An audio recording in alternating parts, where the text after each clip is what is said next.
नमस्कार मित्रों, मैं विवेक यादव, प्रवक्ता रसायन विज्ञान। आज इस वीडियो में हम बात करेंगे कि कैसे ऑनलाइन क्लासेस स्कूली शिक्षा को प्रभावित कर रही हैं। 9 से लेके 12 तक हमारी सरकार कोशिश कर रही है, डिफरेंट डिफरेंट योजनाएं ला रही हैं, डिफरेंट डिफरेंट प्रोजेक्ट अलंकार स्कूली इंफ्रास्ट्रक्चर को अच्छा बनाने का काम कर रही है। फिर भी सरकारी सिस्टम हमारा कहीं न कहीं लैग कर रहा है, तो उसमें ऑनलाइन कोचिंग्स का क्या योगदान है? क्या ऑनलाइन कोचिंग्स एक तरीके से बच्चों में डिस्ट्रैक्शंस क्रिएट कर रही हैं या बच्चों में मिसगाइड कर रही हैं? उसका सकारात्मक पक्ष भी देखेंगे।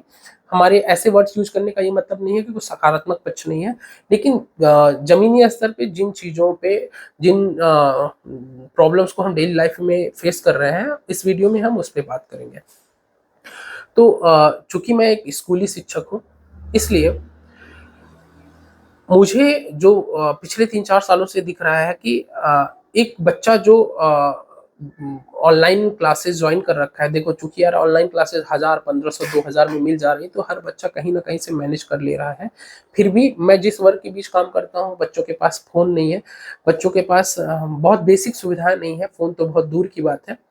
तो उस बच्चे के चूँकि जब तक वो स्कूल में रहता है तो हम शिक्षण कार्य करते हैं, लेकिन वो अपने समाज में अपने आस-पास देखता है कि उन्होंने ऑनलाइन लाइव क्लास ले रखा है, उन्होंने ऑनलाइन ले रखा है, इस कोचिंग को कर रहे हैं, उस कोचिंग को कर रहे हैं। तो ये जो उसके मन में एक भ्रम क्रिएट हो गया है आज के टाइम में कि अगर वो ऑनलाइन क्लास नहीं करेगा, अगर वो कहीं किसी बड़े टीचर से नहीं पढ़ रहा है, तो कहीं न कहीं वो लैग करेगा लाइफ में। ये उसके मन में एक भ्रम क्रिएट हो चुका है, क्योंकि हमारे यहाँ सपोज़ 200 की स्ट्रेंथ है राजकीय इंटर कॉलेज में, तो 40 बच्चा ही रेगुलर आ रहा है। बाकी 160 बच्चों को यार हम खोजने तो नहीं जाएँगे, कहाँ हो बेटा?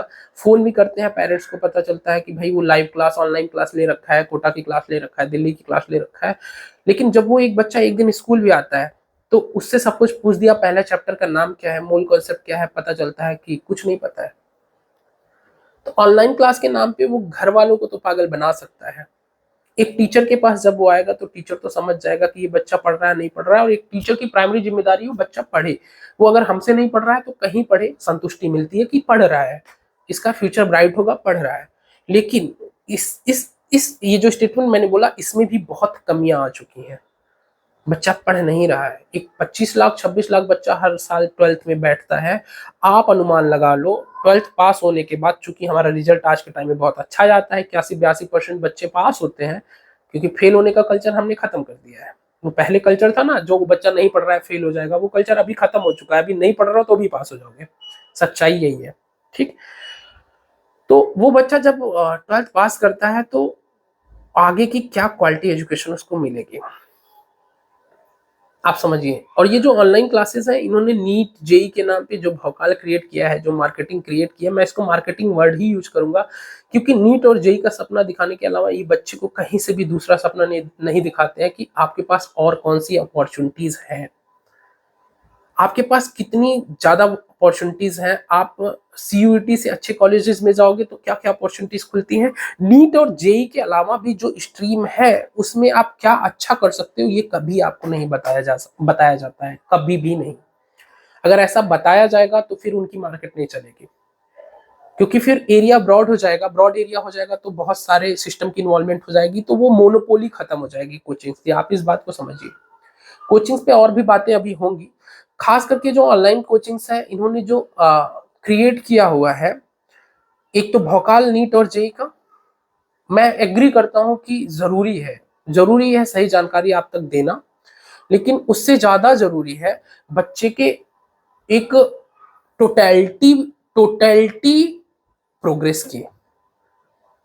टोटैलिटी प्रोग्रेस की बात इसलिए कर रहा हूँ, क्योंकि आज के टाइम में बच्चों के अंदर वो जो गुरु शिष्य की परंपरा है, वो खत्म हो गई है, और ऑनलाइन क्लासेस इसके लिए बहुत हद तक जिम्मेदार है। एक जो स्कूली शिक्षा है, स्कूल का टीचर है, स्कूल का बच्चा है, उसके बीच जो कम्युनिकेशन है ना, उसके बीच जो बॉन्डिंग है, वो खत्म हो गई है, और इसके रीजन कई हद तक ऑनलाइन क्लासेस है। मैं ऑनलाइन क्लासेस के खिलाफ नहीं बोल रहा हूँ, मैं ऐसा नहीं कह रहा हूँ कि ऑनलाइन क्लासेस बंद कर देनी चाहिए, बिल्कुल नहीं। लेकिन अब टाइम आ गया है कि इसको कुछ मॉडिफाई करने की ज़रूरत है। इसमें हमें डिसिप्लिन, इसमें मोरालिटी, इसमें ऑनलाइन क्लासेस में जब बच्चा ले रहा है तो उसमें पेरेंट्स की काउंसलिंग, पेरेंट्स किस तरह उसको मॉनिटर कर सकें बहुत जरूरी हो गया है। क्योंकि अगर 100 में से हम 5 बच्चा ऑनलाइन क्लास से बना पा रहे हैं तो 95 बच्चा हम बहुत ज्यादा बिगाड़ दे रहे हैं। ये आप अच्छे से समझ पा रहे हो कि ऐसा क्यों कह रहा हूं। फ्रीडम के नाम पे फ्रीडम के नाम पे इजिली सब कुछ अवेलेबल है बच्चों के पास। ऑनलाइन क्लासेस इसका सहारा होती हैं पेरेंट्स को ये बताने का, मैं तो लाइव क्लास ले रहा हूँ, मैं तो क्लास ले रहा हूँ, मोबाइल से मैं तो पढ़ रहा हूँ। जमीनी स्तर पे जब आओगे देखने आप एक स्कूल में, तो आपको महसूस होगा कि 10 में से 9 बच्चे फोन की वजह से ही बर्बाद हो गए। चीजें इसलिए एक्सेसिबल हो गई हैं उनके लिए। अगर आप इसको बोलते हो कि यार ये तो बच्चे बच्चे की प्रॉब्लम है, इंडिविजुअल प्रॉब्लम है, नहीं, बीइंग शिक्षक आप इंडिविजुअल नहीं कह सकते इसको। आपको एक टोटलिटी पर्सपेक्टिव से देखना होगा कि आप पूरे जो हमारा स्टूडेंट वर्ग है उसको किस तरफ ले जा रहे हो। आप ये बात नहीं कह सकते हो कि 100 में से 10 बच्चा तो बन रहा है, तो वो 90 बच्चे कहाँ जाएंगे। और उस 90 बच्चे में वो बच्चे भी होते हैं जिन्होंने सीरियसली लाइव क्लासें ली, जिन्होंने सीरियसली ऑनलाइन क्लासें ली, लेकिन जब वो फेल हो गया, जब वो रिजल्ट नहीं आया जिसकी वो तैयारी कर रहा था, तो वो जो अकेलापन उसके अंदर है, जब वो टूट गया बुरी तरीके से, तब कौन सा शिक्षक, कौन सा गाइड उसके पास था उसको समझाने के लिए, बताने के लिए कि बेटा इस रास्ते से नहीं हुआ तो ये रास्ता भी है, इस रास्ते पे चलो। वो मेंटल सपोर्ट उसको कहाँ मिला? वो तो ऑनलाइन क्लासेस की वजह से बहुत अकेला हो गया। उसने साल भर अकेले एक कमरे में एक फोन के साथ बिताया, लेकिन जब वो अपने अंदर संघर्ष कर रहा है, जब रिजल्ट नहीं आया, तब उसको सहारा देने कौन आएगा? उसको तो यही लगता है यार मेरा नहीं हुआ, दुनिया उजड़ गई, अब क्या होगा, अब तो मैं फेल हो गया। और वो फेल होने का जो अपने अंदर लेके चलता है ना बोझ, वो बोझ उसको ग्रेजुएशन सही से नहीं करवाता, उसकी आगे की पढ़ाई को कहीं ना कहीं से उसका मेंटल लेवल पूरी तरीके से खत्म कर देता है। क्योंकि मैं इस पे बात इसलिए कर रहा हूँ क्योंकि जीआईसी की वैकेंसी आई है, बहुत सारे मेरे साथ टीचर्स टच में आ गए पूरे उत्तर प्रदेश के, और उन टीचर्स सब मैक्सिमम जो है स्कूल में शिक्षा दे रहे हैं। बहुत लोगों ने अपनी प्राइवेट कोचिंग खोल रखी है, ऑफलाइन कोचिंग खोल रखी है। उन सभी का एक ही रोना है कि यार ऑनलाइन क्लासेस की वजह से बच्चा अब हमको टीचर नहीं समझता है। ये टीचर्स बहुत टैलेंटेड है, ऐसा नहीं कि इनमें टैलेंट नहीं है, ऐसा नहीं है कि ये अभी तक अपने आप को प्रूव नहीं कर पाया है तो ये एक अच्छे बच्चे को अच्छी शिक्षा नहीं दे सकते, ये दे सकते हैं। लेकिन ऑनलाइन क्लासेस का जो एक बोल सकता हूँ डिस्ट्रैक्शन या एक भ्रम जो चल रहा है पूरे प्रदेश में, यूपी बोर्ड के बच्चे तो इसका बहुत ही, यूपी बोर्ड के बच्चे ही नहीं, बहुत सारी कोचिंग ऐसी भी हैं जो मैं कहूंगा किताब से बच्चे की दूरियां बढ़ा देते हैं। एनसीईआरटी की बात कोई नहीं करता, क्यों नहीं करता मैं नहीं समझ पाता हूँ। क्यों बात नहीं करते हो कि एनसीईआरटी सब कुछ है। रेपुटेटेड कोचिंग्स की बात करूं तो डीपीपीज है, मॉड्यूल है, ठीक है, बेहतर है, प्रैक्टिस के लिए बहुत अच्छा है। कुछ ऐसी कोचिंगें भी हैं जिनका मैं नाम नहीं लूंगा, जहां के शिक्षक अपनी खुद इतनी छोटी कुंजी निकाल देते हैं कि भाई इसको रट लो। मैं अगर बोर्ड लेवल की बात करूं, बोर्ड की बात करूं कि माध्यमिक का जो बोर्ड का 12वीं का पेपर है उसके लिए इतनी कुंजी निकाल देंगे, इसको रट लो, इसको रट लेते हो तो पूरे नंबर आ जाएंगे। मैं गारंटी दे रहा हूँ, मेरी क्लास में अगर 20 बच्चों ने ज्वाइन किया था ऐसी कोचिंगों के, तो 55 से 60, उससे ज्यादा नंबर 100 में से आए नहीं है किसी के। और वही एक बच्चा जो एनसीईआरटी को पढ़ता रहा, साल भर एनसीईआरटी लेके घूमता रहा, वो 85+ है। ये जो छोटी छोटी कुंजियां निकाल देते हो जिसमें रिएक्शन का नाम, 2 लाइनें, रट लो रट लो रट लो रट लो रट लो, ये रट लो क्या है भाई? सब्जेक्ट की समझ उसको कब दोगे तुम? आप एक दिन की फीडिंग क्यों करते हो? एक दिन बच्चे को भूख लगी है तो ये लो रट लो, एग्जाम में आएगा, वो उस समय तो पास हो जाएगा, बट अगर उसको सपोज मछली मारना ही सिखा दो, फीडिंग के लिए उसको मछली दे दिया, एक दिन लो खा लो, पास हो जाओगे। बट उसको मछली मारना सिखा दो ना, जिंदगी में वो खुद ही अपना पालन पोषण कर ले। मतलब उसको सब्जेक्ट की कॉन्सेप्चुअल क्लियरिटी, सब्जेक्ट को बेसिक फाउंडेशन उसका स्ट्रॉन्ग करो ना भाई। ये क्या छोटी छोटी कुंजी निकाल देते हो और अपना फोटो आगे छाप दोगे बड़ा सा, ये वाले सर वो वाले सर। और बोर्ड की खास करके बात कर रहा हूँ, ये मैं कॉम्पिटिटिव कोचिंग की बात नहीं कर रहा, ठीक। और फिर वो कुंजी हर बच्चा खरीदे पड़ा है कि देखा देखी बहुत चलता है ना बच्चों में, वो कर रहा है मैं भी करूंगा, वो कर रहा है मैं भी करूंगा। बच्चे का मेंटल लेवल आप समझो, मैच्योरिटी लेवल समझो। जो 15 से 18 साल के बीच का बच्चा है, उसका मैच्योरिटी लेवल कितना है, वो ऑनलाइन क्लासेस को किस हद तक हैंडल कर पा रहा है। ऑनलाइन क्लासेस बहुत अच्छी चीज है, मैं बार बार बोलूंगा, लेकिन आप एक 15 से 17 साल 18 साल के बच्चे को ऑनलाइन क्लास देने के साथ साथ उसको और भी चीजें देने की जरूरत है, वो जो कि उसकी मोरालिटी से, डिसिप्लिन से, नैतिकता से रिलेटेड है। डिसिप्लिन बहुत जरूरी है। तो बहुत सारे बच्चे ऐसे हैं, बहुत सारे बच्चे, बहुत बड़ा वर्ग है। मैं बता रहा हूँ 100 बच्चा कंपटीशन की तैयारी कर रहा है तो 90 बच्चा, 85 बच्चा बाद में आता है, बोलता है सर ऑनलाइन क्लासेस के चक्कर में मेरा 11वीं तो खत्म हो गया, 11th तो मैं देखा देखी खत्म कर गया, सर अब 12वीं कैसे करूं। तो मैं ये नहीं कह रहा हूँ कि ऑनलाइन गलत है, मैं ये कह रहा हूँ कि एक बार हर बच्चे की समझ अलग है। कई बार उस बच्चे को हमें पास में रह के समझाने की जरूरत पड़ती है, कई बार नहीं, मैक्सिमम हमें पास में रह के समझाने की जरूरत पड़ती है। बेटा ऐसे नहीं ऐसे करो, ऐसे नहीं ऐसे करो, इस तरह करो।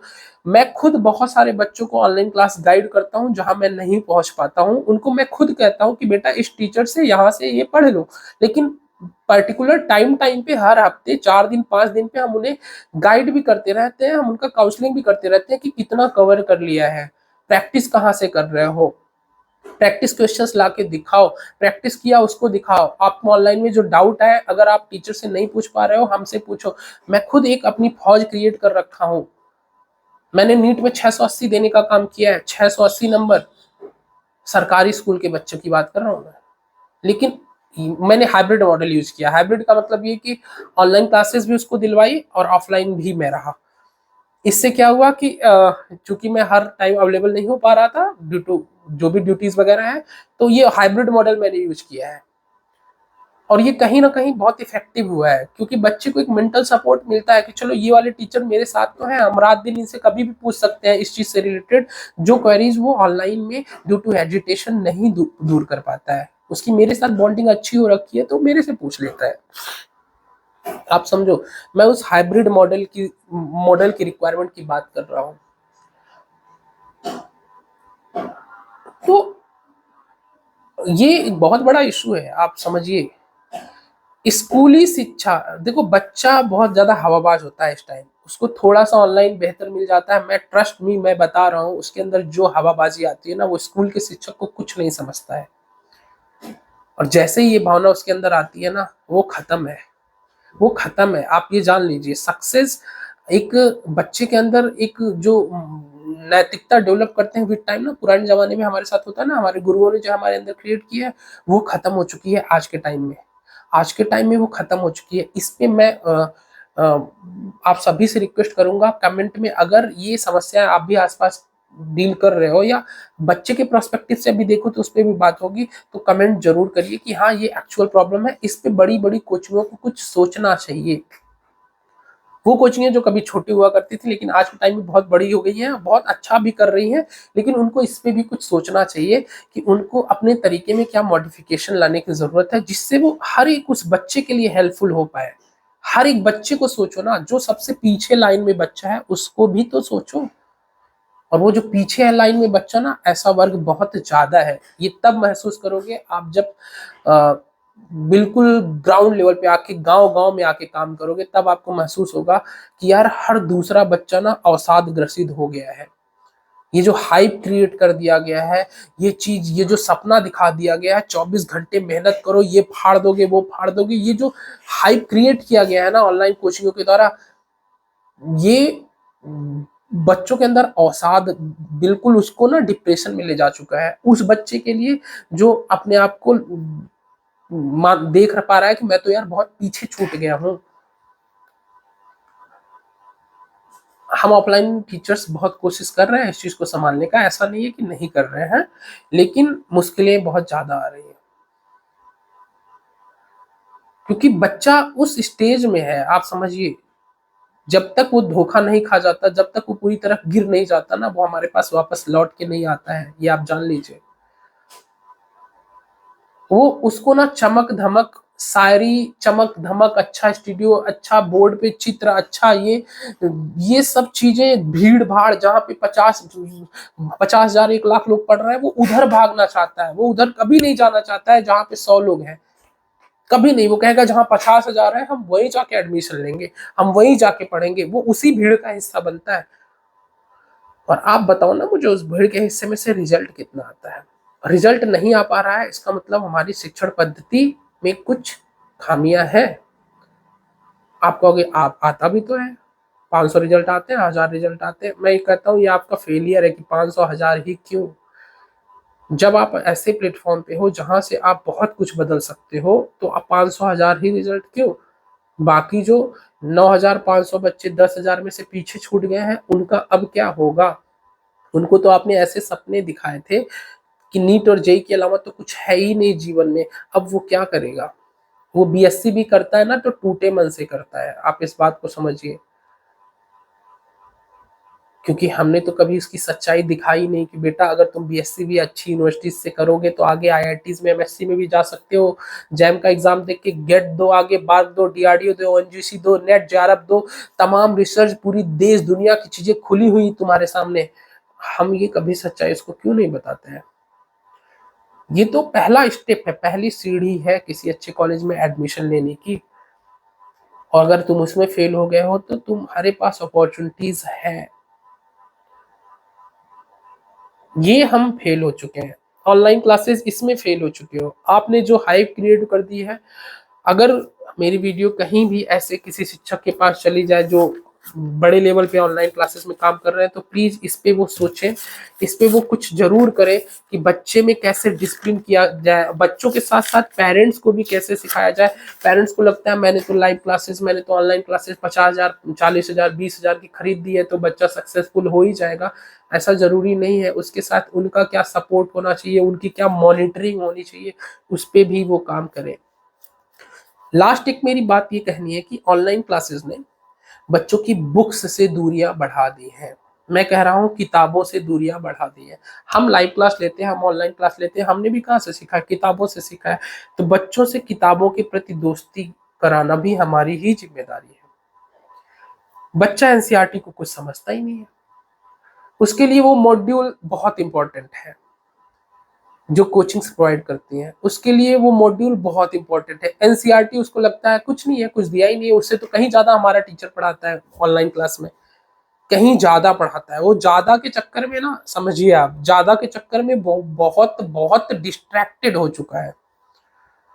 तो एक रिक्वेस्ट और होगी कि बुक्स से, खास करके वो जो बेसिक किताबें हैं उन तक बच्चे की पहुंच क्यों क्यों नहीं करते हो भाई। क्यों इसकी बात नहीं करते, हर लेक्चर में क्यों नहीं बोलते किताब पढ़ो, मेरे टॉपिक पढ़ाने के बाद किताब पढ़ो जाके। क्योंकि जब वो किताब पढ़ेगा तो वो लिखना सीख पाएगा। हमारी जो कोचिंग पद्धति है ज्यादातर वो ऑब्जेक्टिव है, ऑब्जेक्टिव हम सिखाते हैं बच्चे को। किसी टॉपिक पे अभी लिखने को दे दे 1.5 पन्ने 1 महीने 1 पन्ने तो वो टाटा फिस हो जाएगा। लिखने का ना उसका प्रैक्टिस खत्म हो चुका है, आपको मैं ये बता दूं। तो किताबों से दूरियां बढ़ रही हैं, ठीक। दूसरा सबसे ज्यादा समस्या है वो ये है कि जो ऑफलाइन शिक्षक काम कर रहे हैं उनकी डिग्निटी पे ही सवाल आ चुका है।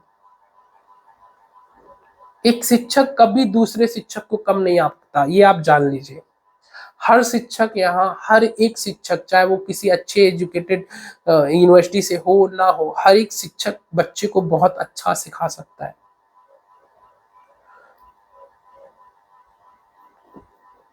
ये कल्चर चल चुका है ना बच्चों में, ये हमारे फेवरेट टीचर है, वो हमारे फेवरेट टीचर है। ये कल्चर बड़ा टॉक्सिक है, आप इसको ना महसूस नहीं कर पा रहे हो। इस पे मैं एक सीरीज ही स्टार्ट करने जा रहा हूँ, उस सीरीज का नाम होगा कि ऑनलाइन क्लासेस जागरूकता अभियान। कई लोगों को ये अभी बकवास लग रहा होगा ये क्या है, लेकिन जब मैं ग्राउंड पे जाके बच्चों के बीच की बात आपको पहुंचाऊंगा, बच्चे क्या बोल रहे हैं वो बात आप तक पहुंचाऊंगा, तब आप इसको शायद सीरियसनेस के साथ लोगे कि ये क्या कहना क्या चाहता है। इस वीडियो में सारी बातें मैं आपसे शायद क्लियर नहीं कर पा रहा हूँ, ठीक। तो एक अभियान, ऑनलाइन जागरूकता अभियान, ये एक ऐसा है सिस्टम इस समय चल रहा है जिससे कहीं ना, मैं बता रहा हूँ आपको, 90 100 में से 90 बच्चा इस चीज को फेस कर रहा है कि उसके पास कोई पर्सनल गाइड नहीं है। कुछ टाइम पे उसने दूरियां बना ली, शुरुआत में वो लगन थी उसके अंदर, कर लेंगे लाइव क्लास ऑनलाइन क्लास कर रहे हैं, लेकिन 5-6 महीने बाद उसे महसूस होता है नहीं, कॉन्फिडेंस तो आ ही नहीं रहा है। सिर्फ कंटेंट करने से कॉन्फिडेंस आता नहीं है, वो प्रैक्टिस नहीं हो पा रही है, वो प्रैक्टिस करवाने वाला कोई नहीं है मुझसे। बच्चे की उम्र भी तो देखो यार, 13 से 17 साल, 14 से 17 साल, 18 साल, कई काम हमें उनसे जबरदस्ती करवाने पड़ते हैं। Practice practice practice practice practice. वो डीपीपी असाइनमेंट पीडीएफ भेजने से नहीं होता है, आप बात को समझिए। तो अगर आप इस वीडियो को समझ रहे हो कि हाँ रेलिवेंट है, इस पे बात करनी चाहिए, ऑनलाइन जागरूकता अभियान सर स्टार्ट करो, ठीक, बच्चों की बात हम तक पहुंचाओ, चाहे आप पेरेंट्स हो, चाहे आप एज अ विद्यार्थी हो, तो आप कमेंट में जरूर करना कि सर इस पे बात होनी चाहिए, इस पे और वीडियोस आनी चाहिए, ये जो आप स्टार्ट करने की कोशिश कर रहे हो इस पे बात होनी चाहिए। साथ में जीआईसी की जो तैयारी कर रहे हैं एलटी के लिए, प्रवक्ता के लिए, उन पे भी मेरे चैनल पे जितना हो पा रहा है मैं मदद करने की कोशिश कर रहा हूँ। तो अगर ये वीडियो रिलेवेंट है तो आप इसको शेयर जरूर करिए, जरूर से जरूर करिए। और इस सीरीज में अब वीडियो हम बच्चों की बातें और आप तक लाएंगे, और ये आप जितना मोटिवेट करेंगे उसी पे निर्भर करेगा। तो अगर इसमें कोई रिलेवेंट बात हुई है तो जरूर आप चैनल को शेयर करिए, सब्सक्राइब करिए, ताकि कुछ अच्छे जो हमारे ऊपर शिक्षक बैठे हुए हैं, जो बहुत बड़े लेवल पे मार्केटिंग का हिस्सा बन चुके हैं, उन तक भी कुछ बातें जाए कि वो ऑनलाइन शिक्षण पद्धति में कुछ बदलाव जरूर लाए। मैं ये नहीं कर रहा कि ऑनलाइन क्लासेस बंद कर देनी चाहिए, बस बदलाव की जरूरत है। और वो बदलाव वो महसूस तब कर पाएंगे जब वो जमीनी स्तर पे किसी बच्चे की आवाज उन तक पहुंचेगी, और वो आवाज पहुंचाने का काम ये चैनल जरूर करेगा। मिलते हैं अगली वीडियो में। थैंक यू सो मच, धन्यवाद।